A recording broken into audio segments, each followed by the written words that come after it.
దానం నాగేందర్పై అనర్హత వేటు పడుతుందన్నారు ఎమ్మెల్యే కౌశిక్ రెడ్డి. ఖైరతాబాద్లో ఉప ఎన్నిక రావడం ఖాయమన్నారు. ఇక రాజ్యాంగాన్ని కాపాడాలన్నారు. తెలంగాణలో కాంగ్రెస్ బీజేపీ మ్యాచ్ ఫిక్సింగ్ స్పష్టంగా కనిపిస్తోందన్నారు కౌశిక్ రెడ్డి. ఈ విషయాన్ని ప్రజలు గమనిస్తున్నారని తెలిపారు. ఇలా క్రాస్ ఎగ్జామినేషన్ పేరు మీద పొద్దున 11 గంటలకి నన్ను పిలవడం జరిగింది. నేను పిటిషనర్గా 11 గంటలకి లోపలికి పోతే ఒక గంట సేపు మమ్మల్ని కూర్చోబెట్టి గంట సేపు తర్వాత లోపలికి పిలవడం జరిగింది.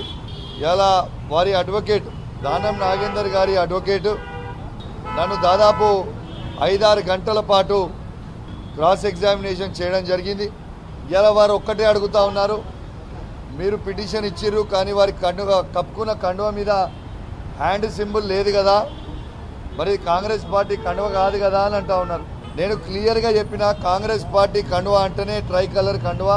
ఖచ్చితంగా దీపాదాస్ మున్షి పక్షాన దీపాదాస్ మున్షి నాయకత్వంలో టీపీసీసీ ప్రెసిడెంట్ రేవంత్ రెడ్డి గారి నాయకత్వంలో మార్చి 15/3/2024 నాడు కండువ కప్పుకొని కాంగ్రెస్ పార్టీలో చేరిండని చెప్పిన. మార్చి 21/24/2024లో కాంగ్రెస్ పార్టీ సికింద్రాబాద్ పార్లమెంట్ క్యాండిడేట్గా ఏఐసిసి అనౌన్స్ చేసింది. వారి ఏఐసిసి లిస్టులో అనౌన్స్ చేసిన లిస్టులో 46వ నంబర్లో దానం నాగేందర్ గారి పేరు ఉన్నది అని అన్నీ కూడా ఎవిడెన్స్తో సహా